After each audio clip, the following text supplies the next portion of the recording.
cœur de la Provence, tout près d'Égalières, le Mas de la Brune, petite perle de l'architecture Renaissance, a de particulier qu'il est planté au milieu des champs. Afin de mieux asseoir cette situation, ses nouveaux propriétaires ont décidé il y a 10 ans de lui offrir des jardins inédits qui pourtant évoqueraient son histoire. La visite du jardin commence par un labyrinthe où on ne peut pas se perdre, mais un labyrinthe qui écrit un mot. Alors ce mot, c'est un peu bizarre, c'est le premier mot de la Bible en hébreu, qui est traduit en phonétique française, Bereshit, et qui est traduit dans les Bibles françaises par Au commencement. C'est vrai que j'ai beaucoup travaillé dans la Bible et que j'ai toujours été frappée par l'importance des jardins dans la Bible. Avant même qu'on parle de maison, dans l'histoire des hommes, on parle de jardin, et tous les événements fondateurs pour l'humanité se passent dans un jardin. Après ce cheminement labyrinthique, nous pénétrons dans le jardin magique. Intitulé de la sorte parce qu'il accueille des plantes qui, d'un point de vue ethnobotanique, ont une grande place dans l'imaginaire et la tradition provençale. D'une plate-bande à l'autre, les croyances liées aux plantes sont ainsi évoquées.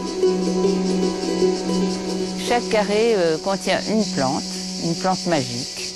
Alors c'est pas du tout une invention de notre part, c'est une plante qui a cette réputation magique en Provence. Il y a toute une tradition de magie en Provence et les anciens avaient l'habitude de choisir des plantes qui devaient les protéger ou qui devaient expliquer certains phénomènes naturels qu'ils ne maîtrisaient pas.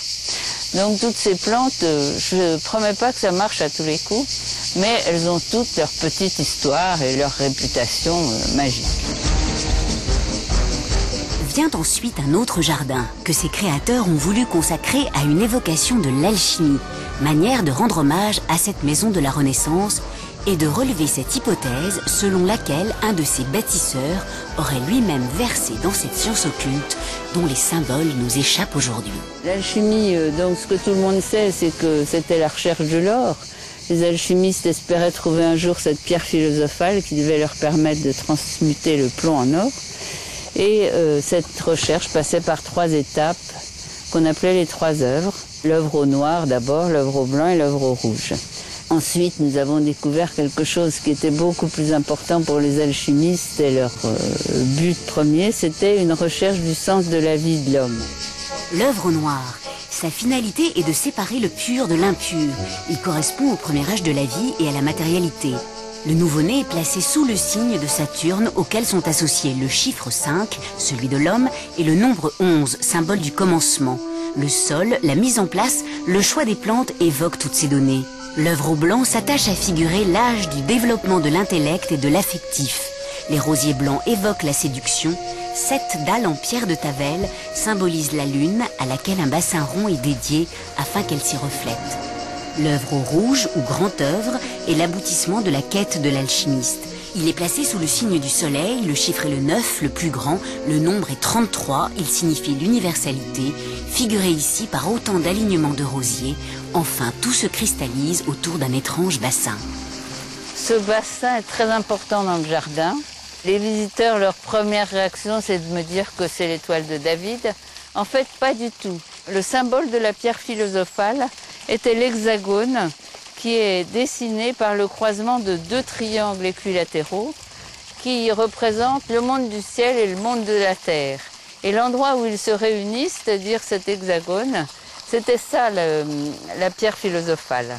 Et ça, c'est une chose que je trouve assez émouvante, de penser que la symbolique s'appuie toujours sur les mêmes choses, mais avec des significations différentes.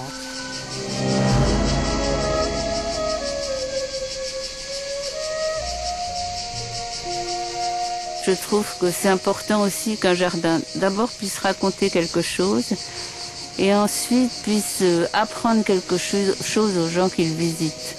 Enfin, en faire quelque chose à la fois de très sensible et de beau esthétiquement, mais aussi quelque chose qui fasse un peu réfléchir. Comment ne pas être interpellé par un endroit qui nous entraîne dans un univers dont nous ne connaissons à vrai dire pas grand-chose? Pour nombre d'entre nous, l'alchimie est un mot qui régulièrement réapparaît dans nos manuels d'histoire de France. Le travail des paysagistes Éric Cossard et Arnaud Morière permet d'appréhender tous ces symboles dans un cheminement qui ne concède rien à la rigueur esthétique. Les beaux jardins se doivent-ils de nous enrichir? Parfois, ils le peuvent.